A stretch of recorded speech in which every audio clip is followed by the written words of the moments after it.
Bonjour et bienvenue à votre émission Au fond des archives, votre émission dédiée au moment fondateur de l'histoire du Burkina Faso. Aujourd'hui, nous abordons un chapitre emblématique, celui qui a marqué l'imaginaire collectif bien au-delà des frontières africaines. L'ascension du capitaine Thomas Sankara est le début de l'une des révolutions les plus marquantes d'Afrique post-coloniale. Nous sommes au début des années 1980 en Haute-Volta. Le pays est dans une période d'instabilité et de tentatives de réformes avortées et de régime militaire. En janvier 1983, sous la pression grandissante des jeunes officiers progressistes, le président militaire modéré Jean-Baptiste Ouédraogo fait un choix audacieux. Il nomme Thomas Sankara Premier ministre. Sankara n'est pas un inconnu, il est déjà un homme au charisme indéniable, immensement populaire, surtout parmi la jeunesse et les intellectuels.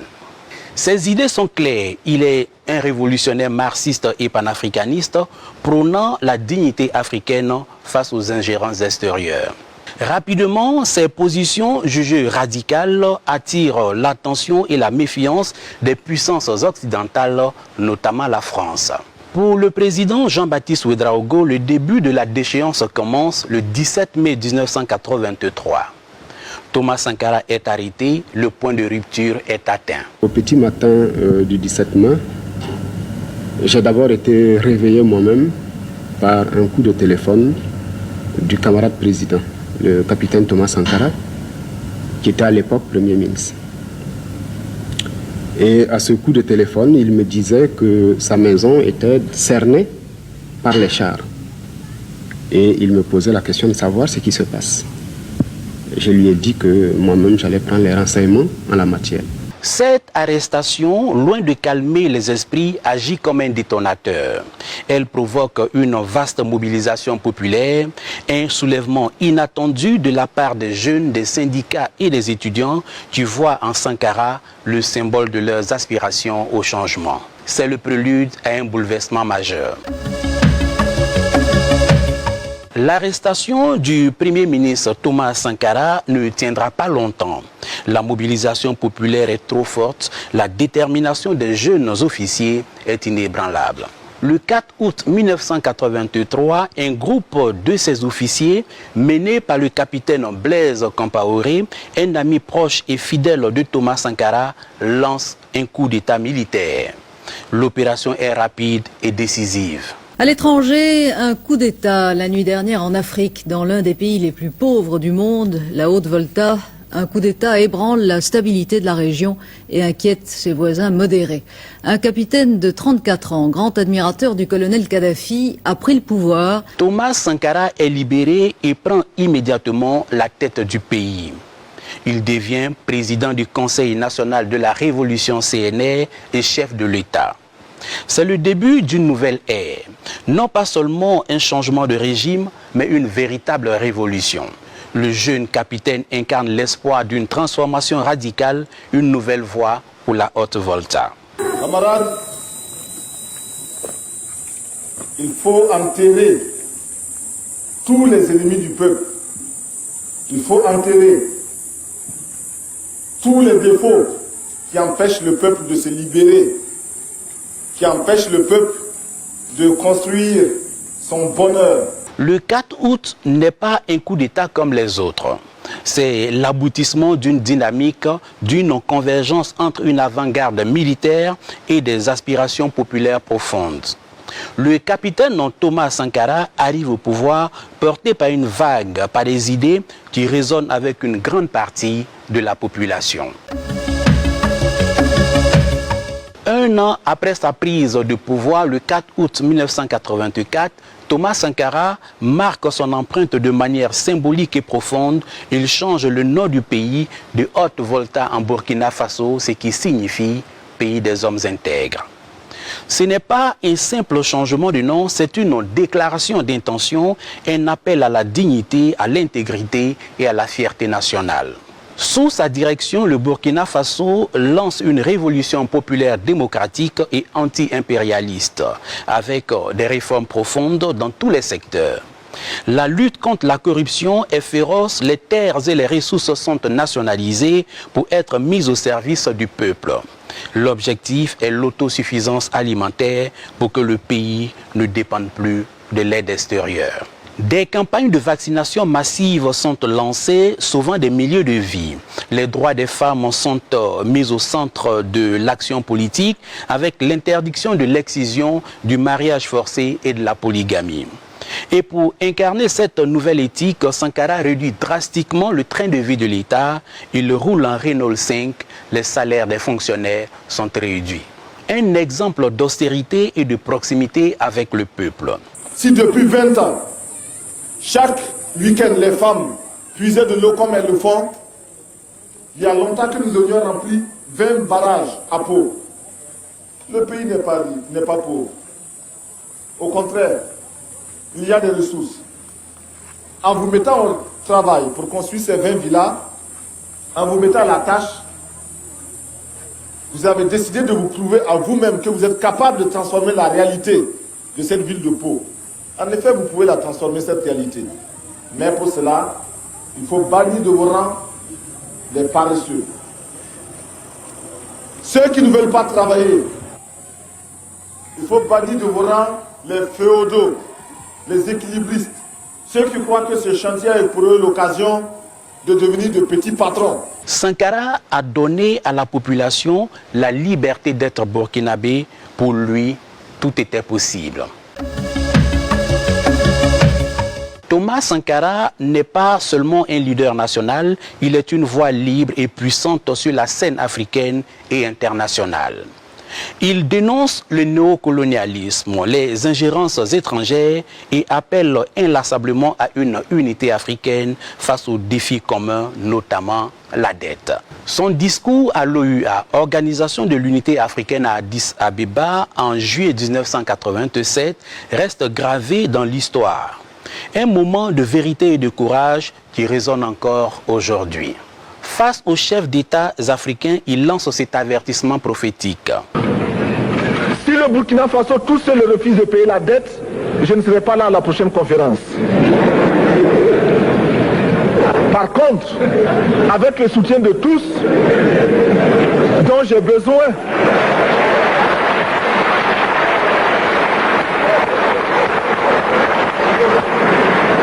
avec le soutien de tous, nous pourrons éviter de payer. Et en évitant de payer, nous pourrons à notre développement. Un appel vibrant à la solidarité, à la rupture avec un système qu'il jugeait injuste et aliénant pour le continent. Entre le riche et le pauvre, il n'y a pas la même morale. La Bible, le Coran, ne peut pas servir de la même manière celui qui exploite le peuple et celui qui est exploité. Il faudrait alors qu'il y ait 2 éditions de la Bible et 2 éditions du Coran. Le discours d'Addis Abeba est le testament politique de Sankara. C'est un acte de bravoure intellectuelle et politique. Il articulait la frustration de millions d'Africains face à l'endettement et au manque de souveraineté. Il disait à voix haute ce que beaucoup pensaient tout bas. Cela le rendait dangereux pour certains, mais aussi incroyablement inspirant pour d'autres. 4 ans seulement après son ascension au pouvoir, le rêve de Sankara est brisé. Le 15 octobre 1987, Thomas Sankara est assassiné lors d'un coup d'État. Ce coup d'État est orchestré par Blaise Compaoré, son ancien ami, son frère d'armes, celui-là même qui l'avait aidé à prendre le pouvoir. Certains d'entre vous se demandent encore pourquoi le 15 octobre. La nouvelle choque le continent et le monde. C'est une fin tragique pour une révolution qui avait suscité tant d'espoir. La mort de Sankara met un terme abrupt à 4 années de réformes radicales et d'une vision audacieuse pour le Burkina Faso. Pourtant, même si sa vie a été brutalement écourtée, l'héritage de Thomas Sankara et de sa révolution demeure immense. Il continue d'inspirer les mouvements sociaux, les jeunes et tous ceux qui luttent pour la justice, la souveraineté et la dignité en Afrique et dans le monde. Son nom est devenu synonyme de résistance, d'intégrité et d'une Afrique debout. Sankara n'est pas mort, ses idées, son intégrité, sa vision, tous la vivent encore. Un combat qu'il a laissées pour que le Burkina Faso soit toujours le pays des hommes intègres. Allons à présent à la rencontre d'un témoin de l'histoire, colonel-major Daouda Traoré, un compagnon, un ami de lutte de Thomas Sankara.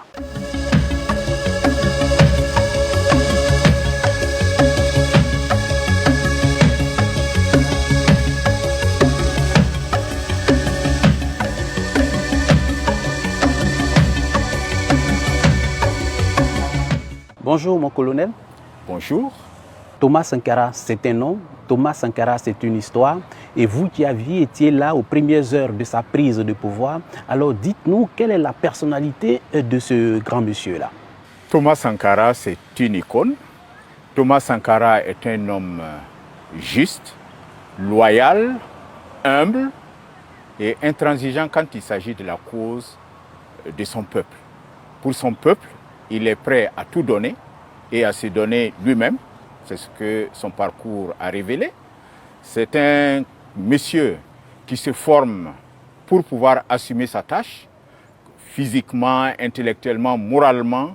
C'est quelqu'un qui s'est retenu de consommer de l'alcool, du café et tout le reste parce qu'il avait des ambitions. Il voulait d'abord être chirurgien, il ne voulait pas que sa main tremble en opérant. Et après, quand il a appris que l'infanterie commando était la branche la plus difficile de l'armée, il a décidé d'être parachutiste commando. Et donc, en prenant toujours cette hygiène alimentaire pour que sa main ne tremble pas quand il va falloir appuyer sur la détente. C'est pour vous donner une idée de ce que c'est que ce personnage. Alors, grand orateur également, il était connu pour cela. Alors, vous étiez en son temps fasciné également par cette aisance-là de prise de parole de Thomas Sankara?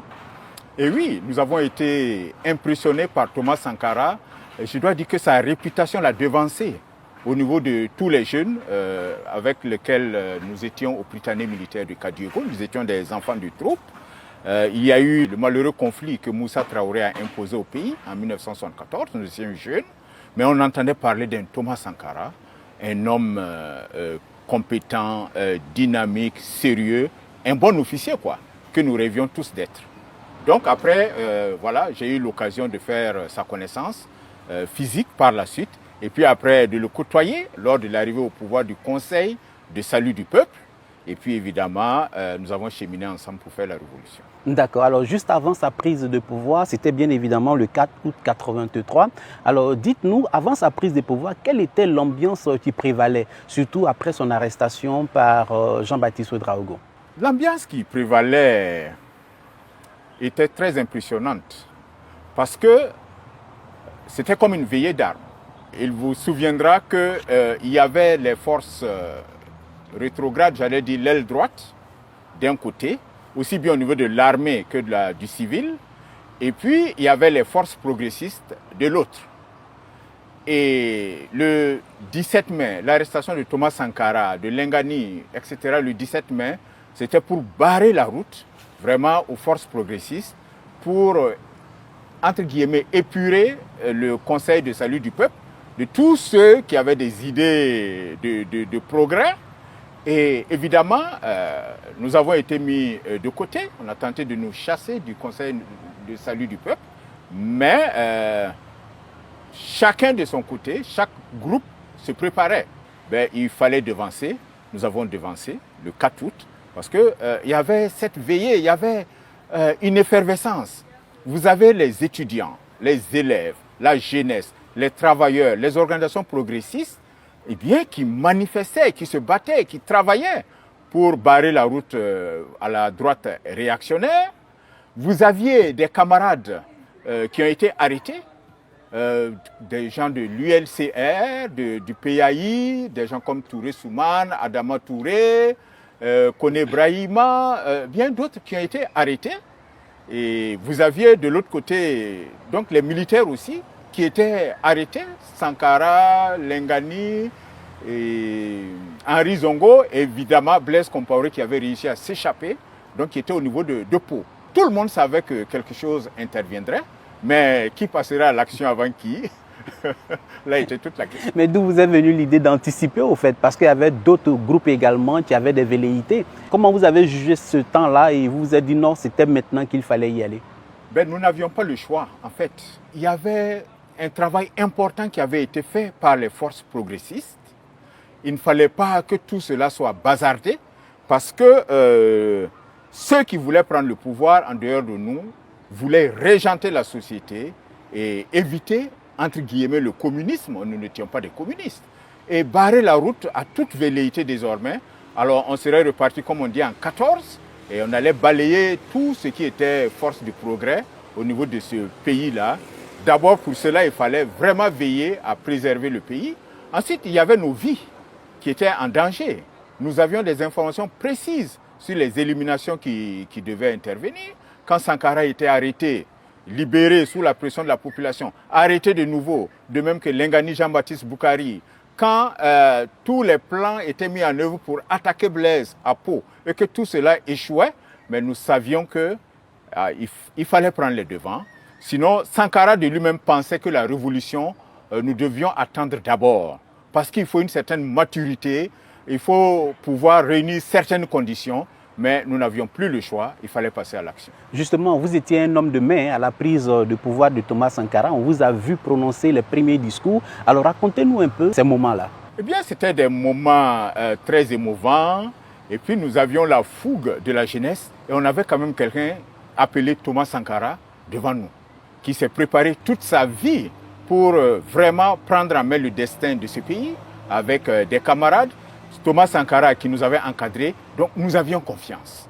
Nous avions confiance, nous suivions ce qu'il disait et puis nous avions une vision idéologique et sociale commune, à la différence évidemment d'autres clans qui voyaient l'officier comme celui qui devait jouir du pouvoir, bénéficier vraiment de tous les avantages dans la mesure où il perpétrait l'ordre néocolonial, préservait certains intérêts. Nous ambitionnons d'aller contre tout cela pour les intérêts du peuple.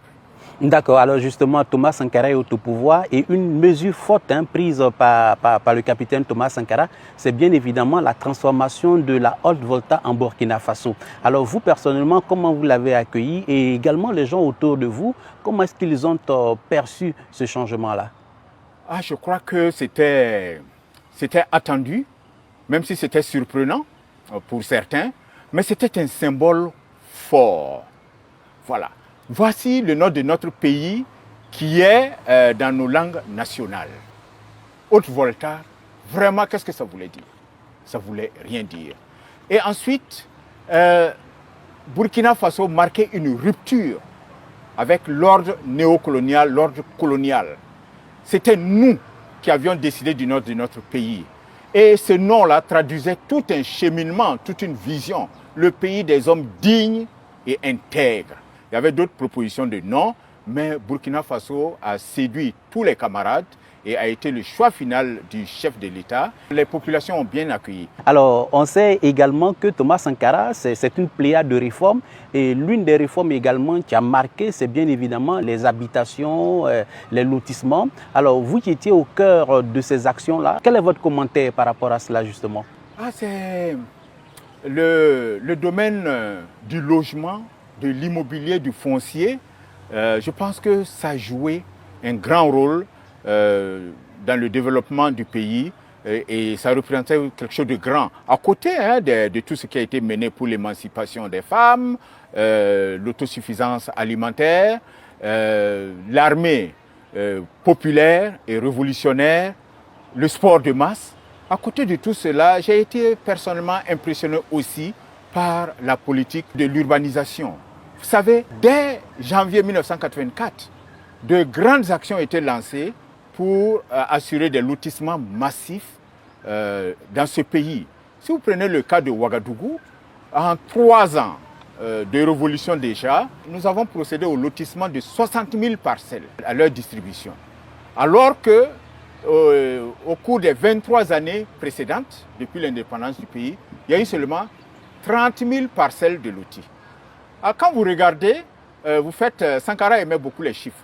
Quand vous regardez les chiffres, par rapport à ce qui a été fait avant la Révolution, c'était moins de 1500 parcelles par an. Et ce qui a été fait en 3 ans, déjà sous la Révolution, c'était 20 000 parcelles par an.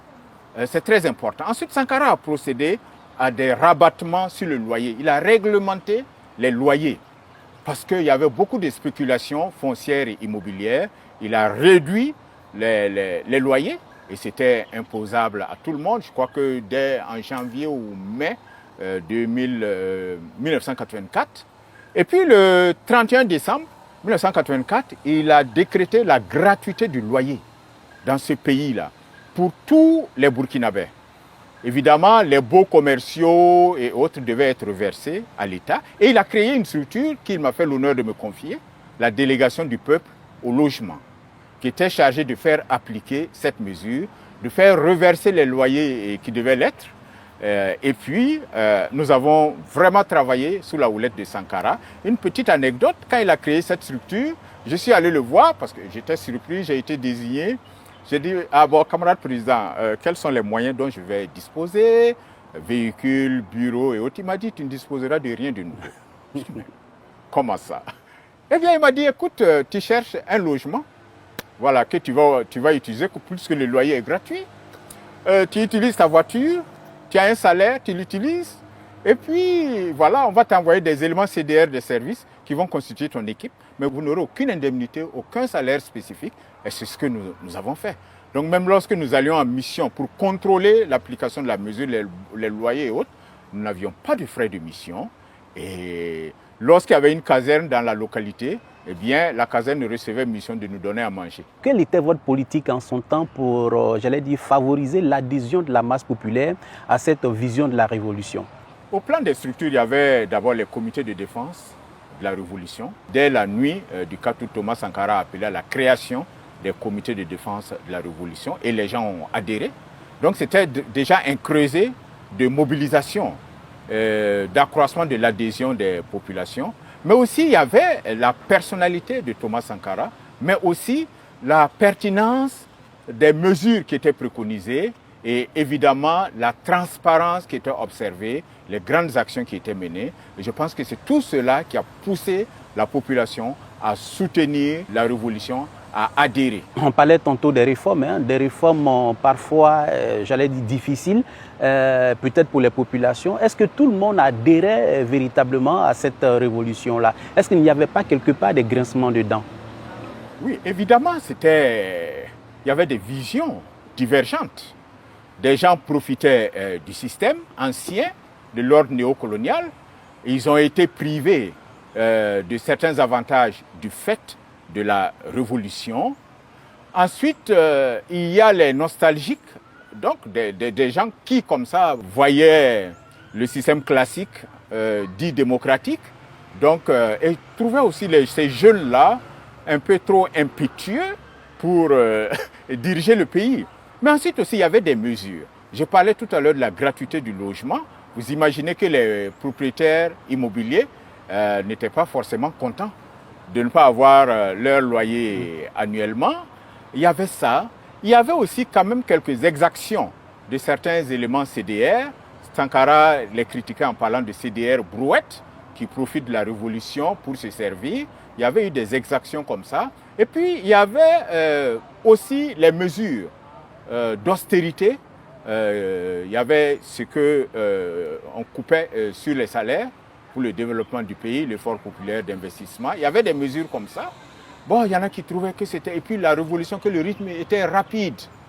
Mais les gens qui mouraient de faim, est-ce qu'eux pouvaient trouver que leur donner à manger, c'était trop rapide? Les gens qui mouraient de soif, les gens qui mouraient de maladie. Donc nous voulions aller rapidement et Sankara, plus que tout le monde, voulait aller très vite. Maintenant, chaque système a ses insuffisances. Et Sankara, au cours de son dernier discours du 4 août 1987, préconisait des mesures qui étaient à prendre pour susciter l'adhésion de tout le monde, parce qu'il a dit quelque chose d'important, que s'il y avait des réactionnaires, des opposants au régime, c'était de la faute des révolutionnaires, qui devaient travailler à entraîner tout le monde. Et c'est à ce second souffle de la révolution que nous nous préparions à aller quand le 15 octobre 1987 est arrivé. Justement, face à ces voix discordantes-là, alors quelle était la réaction de Thomas Sankara, ou du moins comment est-ce qu'il accueillait les critiques qui étaient formulées à son endroit, ou à l'endroit de sa gouvernance? Thomas Sankara aimait beaucoup les critiques. Et quand il apparaissait que nous commettions des erreurs, il les reconnaissait. Thomas Sankara disait, que nous commettions 365 erreurs par an. C'est une façon de parler, mais ça montre son humilité et le fait qu'il était ouvert aux critiques. C'était un débatteur. Il aimait débattre autant qu'il était orateur. Donc, il aimait s'expliquer, il aimait convaincre. Donc, il travaillait à convaincre les gens sans les vaincre. Mais aussi, quand c'était clair que l'intérêt du peuple était dans un axe qu'il avait choisi, que nous avions choisi, nous ne reculions pas. D'accord. Alors, mon colonel, on va revenir sur ce discours historique-là de Thomas Sankara à Addis Abeba. Alors, un discours qui, il faut le dire, jusqu'au jour d'aujourd'hui, continue de faire les beaux temps. Alors, comment est-ce que les populations à l'époque l'ont accueilli? D'abord, les Burkinabés. Je ne pense pas que les gens y aient vu cette importance, véritablement. Vous voyez? Parce que Sankara était un pédagogue. Il enrobait ses déclarations, ses pensées vraiment profondes dans une approche pédagogique qui faisait que les gens rigolaient, etc. Les gens n'ont pas véritablement réagi beaucoup à cette mesure, à cette proposition qui disait « nous ne pouvons plus payer la dette, nous ne pouvons pas. Si nous payons la dette, c'est nous qui mourrons ». Mais après, quelques économistes de renom ont pris le relais, sont allés dans le sens de Thomas Sankara et maintenant vous voyez que plus que jamais la réalité voilà, nous a rattrapés et a montré qu'on ne peut pas s'endetter de par la faute de certains exploiteurs et après maintenant donner toute notre vie, notre âme pour payer des dettes qui n'ont souvent pas servi à grand chose. Tout à fait. Alors, et tout cela, tout ce que vous racontez là, tout s'est terminé le 15 octobre 1987. Dites-nous où étiez-vous et comment avez-vous appris cela? Ah, le 15 octobre, pour moi, c'est comme si c'était hier. Le 15 octobre, je devais être là à 16h quand les camarades Sankara et les camarades ont été tués. Alors, un imprévu a fait que je n'ai pas pu venir parce que je devais aller prendre le régiment d'infanterie commando de Fada et avec mon épouse, nous étions allés prendre des dispositions pour pouvoir sous-louer puisque les maisons appartenaient à la Sokojib à l'époque. Et évidemment, quand on a quitté là-bas, on a entendu les coups de feu. J'ai tenté d'entrer au conseil quand ça tirait. Quand je suis arrivé, j'ai envoyé mon garde-corps d'aller annoncer au poste de garde que c'était le lieutenant Daouda Traoré. Je voulais entrer. Automatiquement, ils l'ont mis à terre et puis ils ont envoyé une rafale à ma direction. J'ai pu m'échapper, j'ai rejoint mon camp, mon unité. Là aussi, j'ai essuyé un tir et les balles ont atteint le mur, un mur qui était à côté, et puis les éclats ont sauté, me percé là. Et puis voilà, entre-temps, la déclaration du Front populaire, j'écoute et j'entends le lieutenant Omar Traoré dire des mots méchants sur Thomas Sankara et dire que le CNR était dissous. Voilà comment j'ai appris ce qui est arrivé. Et là, j'ai appelé le lieutenant Omar, j'ai dit, qu'est-ce que tu viens de raconter? Il me dit, ne quitte pas, je te passe le lieutenant Diengéré, l'actuel, voilà, celui qu'on a connu, général Diengéré. Il me dit, je te le passe. Je prends Diengéré, je dis, je veux savoir où est Sankara. Il me dit, ne quitte pas, je te passe le commandant Lengani. Lengani me prend, il dit, allô, Daouda, oui, j'ai dit, mon commandant, je veux savoir où est Sankara. Ne quitte pas, je te passe Blaise. Et quand Blaise prend, il me dit, ah, malheureusement, Sankara est mort. J'ai dit, quoi? Qu'est-ce que tu racontes? Sankara est quoi? Il dit, calme-toi. Nous aussi, on a perdu beaucoup d'hommes. Vous voyez, ça a son sens. Il dit, nous aussi, comme s'il y avait deux camps. Alors, dès qu'il a dit ça, j'ai compris que moi-même, j'étais en danger. Et puis, j'ai pris mes précautions. Alors, mon colonel, plus de 30 ans aujourd'hui, Thomas Sankara n'est plus, mais on peut se permettre de dire qu'il traverse le temps à travers donc les actions qu'il a posées. Alors, quel héritage véritablement a-t-il laissé pour les Burkinabés aujourd'hui? Thomas Sankara a laissé un grand héritage au peuple d'Afrique et spécifiquement au peuple du Burkina Faso. D'abord, au plan personnel. On voit quelqu'un qui a tout misé toute sa vie durant dans ses comportements, dans ses fréquentations, dans ses formations, pour être en condition pour agir en fonction des intérêts du peuple, au plan personnel. Mais au plan politique, voilà quelqu'un qui a mené un combat formidable pour l'intérêt général, pour le bien commun. Et vous savez, Thomas Sankara disait qu'il était un palmier. ou un rognier, je ne me rappelle plus bien. Donc, dont l'ombre touche loin de lui, mais pas à ses pieds. Et c'est comme ça qu'il s'est comporté envers lui-même, envers sa famille, ses amis, qui n'ont pas pu bénéficier de quoi que ce soit de Thomas Sankara ou de la Révolution. L'héritage qu'on peut retenir aussi de Thomas Sankara, c'est ce sens de la dignité, de l'intégrité, de la souveraineté, du combat anti-impérialiste qu'il a laissé, qu'il a démontré à tous pour pouvoir remporter les victoires de notre peuple, les victoires de tous les peuples du monde. Et je pense que ça résume tout cela. Et quand vous avez un tel héritage, que vous décidez de l'assumer, vous n'acceptez pas qu'on vienne vous dicter votre comportement, vous n'acceptez pas qu'on vienne spolier votre peuple, vous n'acceptez pas que des valets locaux de l'impérialisme viennent tenter de s'imposer ou d'imposer qui ils veulent.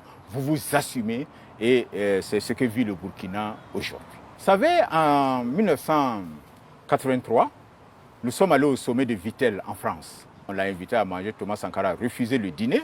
Le gouvernement français, François Mitterrand en tête, était en émoi. Mais pourquoi est-ce qu'il a refusé le dîner? Quand on est parti, les Français ont envoyé M. Guy Pen pour accueillir Thomas Sankara.